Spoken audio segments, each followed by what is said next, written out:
Hello, नमस्ते, प्रणाम। आप सभी का हमारे यूट्यूब चैनल में स्वागत है। तो आप लोग कैसे हैं? ज़रूर बताइएगा। आप लोग के यहाँ ठंडी पड़ रही है, नहीं पड़ रही है, ये भी कमेंट में ज़रूर मेंशन करिएगा। तो चलिए, आज मैं फिर आप लोग को एक नए विषय पे विषय नहीं कर सकते हैं, हेडिंग कर सकते हैं, पॉइंट कर सकते हैं। हेडिंग लेकर मैं आई हूँ, जो है भाषा। किसे कहते हैं? भाषा के कितने भेद होते हैं?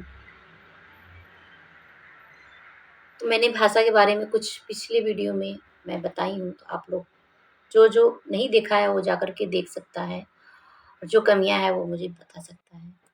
क्योंकि मैं अभी फर्स्ट टाइम वीडियो बना रही हूँ, आप लोग के लिए कोशिश कर रही हूँ कि सरल तरीके से आप सभी को मैं कुछ बताऊँ। तो आप लोग ज़रूर मेरा हेल्प करिएगा, जिसे आता है बेहतर तरीके से तो मुझे ज़रूर कमेंट करें। तो चलिए, आज मैं आप सभी को बताती हूँ भाषा के कितने भेद होते हैं। भाषा के कितने भेद होते हैं? तो भाषा के 3 भेद होते हैं। भाषा के 3 भेद होते हैं। मौखिक भाषा, जब पहला है मन के भावों या विचारों को बोलकर प्रकट करते हैं तथा दूसरों के विचारों को बोलकर या सुनकर समझते हैं, तो वह भाषा मौखिक होती है। जैसे जब हम मन के भाव क्या है? जो मेरे दिमाग में जो चल रहा है, ठीक है? विचारों को, मेरे मन में ये चल रहा है कि चलो मैं कुछ आप सबसे कुछ अच्छा चीज़ सीखी हूँ, आज मुझे बताना है, तो मुझे बोल के बताना है। तो मैं आप सबको अपने मुख द्वारा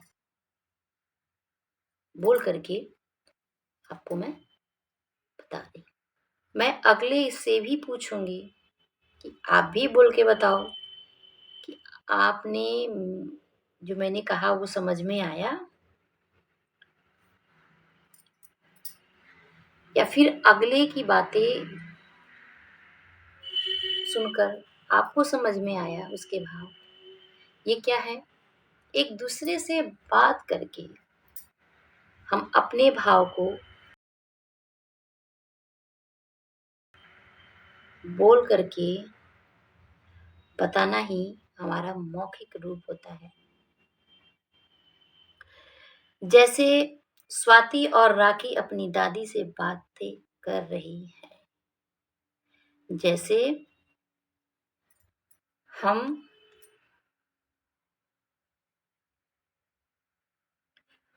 और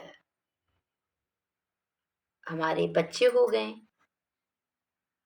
जो हमारे बुजुर्ग घर के हैं, हम लोग उनसे बातें कर रहे हैं, अपने भावनाओं को उन्हें बता रहे हैं, वो हमारे भावनाओं को समझ रही हैं, हमसे भी वो कुछ अपना शेयर कर रही हैं। तो ये क्या है? एक दूसरे का वार्तालाप बोल करके, भाव को बता करके समझना ही हमारा मौखिक भाषा होता है। और रहा दूसरा, तो दूसरा लिखित भाषा। लिखित मीन्स जो चीज़ हम पढ़कर बोलकर नहीं सुना सकते हैं, वो हम लिख करके अपने भाव को किसी के सामने दिखा करके, उसको पढ़ा करके समझा सकते हैं। उसे क्या कहते हैं? लिखित। जैसे में नेहा अपनी सहेली को ईमेल भेजकर समझा रही है। नेहा अपने सहेली को ईमेल भेज के समझा रही है, मतलब ईमेल द्वारा कुछ लिख करके मोबाइल पे। आप लोग को मैं एक और उदाहरण बताती हूँ। पहले के जो लोग थे वो चिट्ठियाँ लिखते थे, ले जाने में 1 हफ्ते 2 हफ्ते या महीनों बीत जाते थे।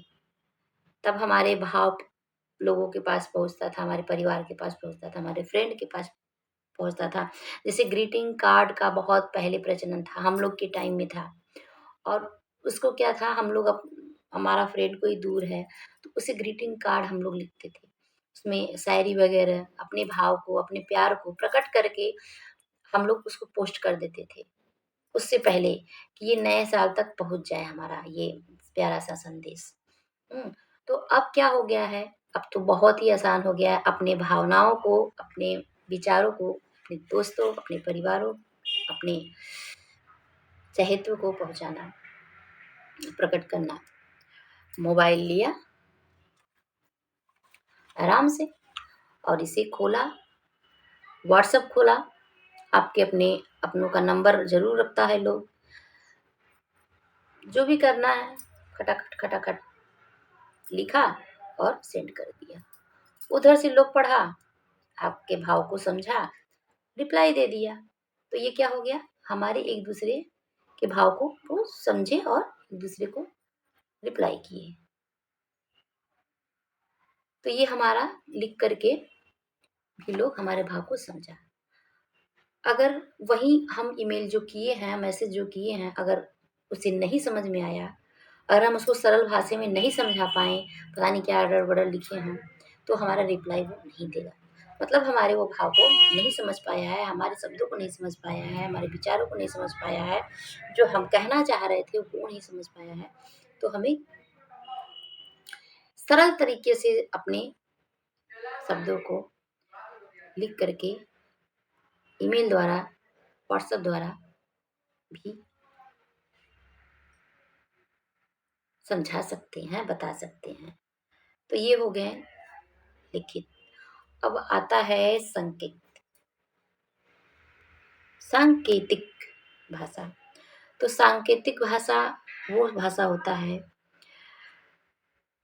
जब हम अपने मन के भाव या विचारों को इशारों तथा संकेतों से के द्वारा प्रकट करते हैं तो उसे हम सांकेतिक भाषा कहते हैं।